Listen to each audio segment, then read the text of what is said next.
अकबर बांधी ना बंधूं, ना रेवाड़ी जाऊं, कोट तला कर निकलूं, साबी नाम कहाऊं। दोस्तों, हम आज उसकी बात कर रहे हैं जिसने अकबर को कई बार धोखा दिया। जब जब अकबर ने उसे बांधना चाहा, अपनी प्रियतमा के कहने पर, इसके अलावा बेगम हाजी के कहने पर, जब जब बांधना चाहा, तब तब उसने मना कर दिया कि तुम्हारे जच्चे जो करले में नहीं आऊंगी। वो कौन है? आज हम उसी की बात करने जा रहे हैं। दोस्तों, वो कोई और नहीं बल्कि एक नदी है, वो है साबी। कौन सी नदी है? साबी नदी। और साबी नदी की मैं आपको बात बताऊं तो ध्यान देना। साबी नदी एक आती है साहिबी। साहिबी सिक्कर से निकलती है। कई बार गाइडों में क्या करते हैं, साहिबी साबी को मिला देते हैं। अरे नहीं रे, साहिबी सिक्कर से निकलती है। साबी जयपुर में सेवर की पहाड़ियों से निकलती है। ये जयपुर जिला है। ये कौन सा जिला है मित्रों? ये आपका जयपुर जिला है। जयपुर जिला। और जयपुर में ये आता है सिक्कर जिला। ये कौन सा आता है? सिक्कर जिला। और इन दोनों के बॉर्डर पर यहां है सेवर की पहाड़ियां। यहां पर कौन सी पहाड़ियां हैं? सेवर की पहाड़ियां हैं मित्रों। सेवर की पहाड़ियां। और सेवर की पहाड़ियों से नदी निकलती है साबी। सेवर की पहाड़ियों से कौन सी नदी निकलती है? साबी नदी निकलती है, जो जयपुर में बहती हुई अलवर जाती है। जयपुर में बहती हुई कहां जाती है? अलवर जाती है। और अलवर में बह करके हरियाणा चली जाती है। भाई, जयपुर में बहती हुई अलवर जाती है। एक तो भाई जयपुर में, एक वही अलवर में, और फिर चली गई हरियाणा में पटौदी गांव के पास रेतीले टीलों में विलुप्त हो जाती है। कहां पर भाई? पटौदी गांव के पास रेतीले टीले हैं। इन रेतीले टीलों में क्या हो जाती है?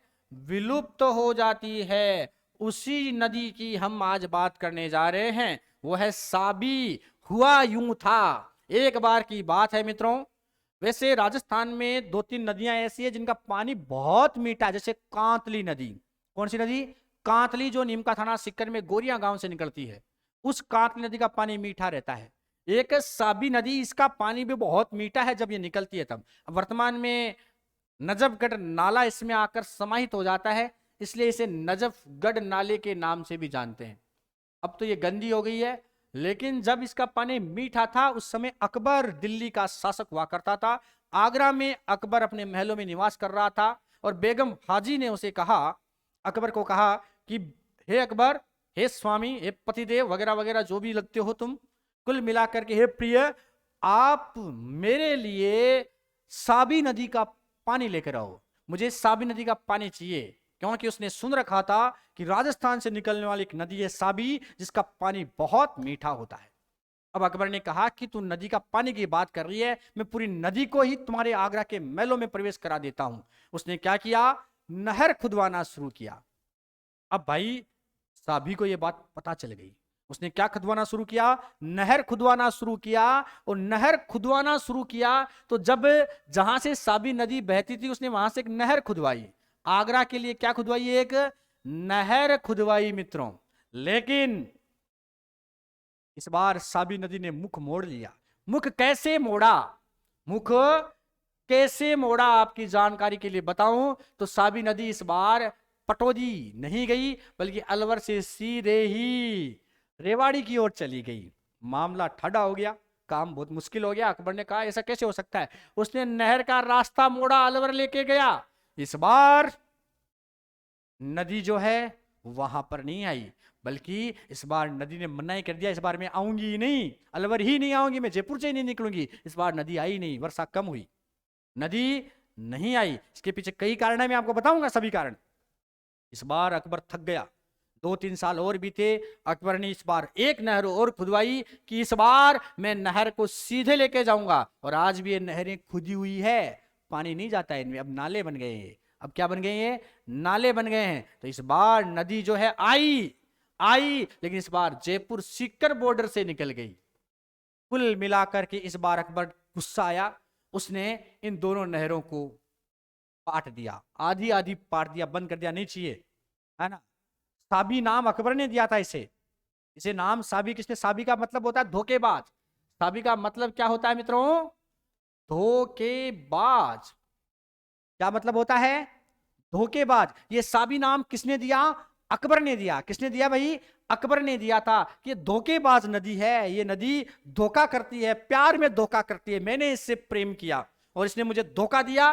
3 बार मैंने इसके लिए नहर खुदवाई, उस नहर में नहीं आई। क्यों? पहली बार नदी साइड से निकल गई, दूसरी बार नदी आई नहीं, तीसरी बार नदी और जरा साइड से निकल गई। अकबर ने बंद कर दी, इस नहर को भी पाट दिया, अब नदी आई और इस बार नदी जोरदार आई। साहब ये है यूपी बॉर्डर टच करती हुई हरियाणा गई, यूपी बॉर्डर टच करती हुई हरियाणा गई।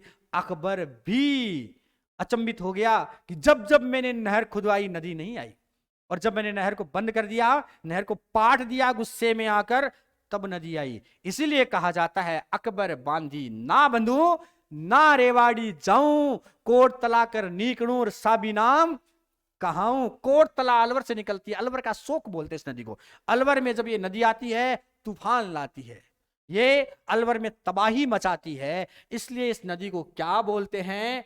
अलवर का शोक। अगर आपसे पूछे अलवर का शोक किस नदी को कहते हैं, तो ये हम साबी नदी को कहते हैं। किसको कहते हैं? साबी नदी को हम अलवर का शोक कहते हैं। मैं एक बार रिपीट करता हूं, नदी कौन सी है? साबी। नदी कौन सी है? साबी। किसके बारे में कहा जाता है? अकबर बांधी ना बंधु ना रेवाड़ी जाऊं, कोट तला कर नीकणू और साबी नाम कहाऊं। तो नदी कौन सी है? साबी है। अकबर ने 3 बार जिसे बांधने की कोशिश की और तीनों बारों में इसने मना कर दिया, नॉट आई लव यू, मैं तुमको आई लव यू नहीं बोलूंगी, तुम जचे जो कर लो। अकबर ने बहुत प्रयास किया लेकिन इस नदी ने आई लव यू नहीं बोला। मतलब ये नदी आगरा की ओर नहर में प्रवेश नहीं करती है, इसीलिए अकबर इसको धोखेबाज कहता है, साबी नाम देता है। साबी का मतलब होता है धोखेबाज। मीठा पानी है, अलवर में तबाही मचाती है, इसलिए इसको कहते हैं अलवर का शोक। क्या कहते हैं? अलवर का शोक कहते हैं। सेवर की पहाड़ियां जयपुर से निकलती है, सेवर की पहाड़ियां जयपुर से निकलती है। जयपुर और अलवर 2 जिलों में बहती हुई पटौदी हरियाणा में रेतीले टीलों में जाकर विलुप्त हो जाती है। पहले यह नदी यमुना में जाती थी लेकिन अब यमुना में नहीं जाती है, अब यह आंतरिक प्रवाह की नदी हो गई है। खास बात, अब इस नदी में नजफगढ़ नाले का पानी आकर मिलता है, इसलिए इसे नजफगढ़ के नाम से भी जाना जाता है। यह है आपकी नदी कौन सी? साबी। मिलते हैं कल किसी और नदी के साथ, तब तक के लिए जय हिंद, जय भारत।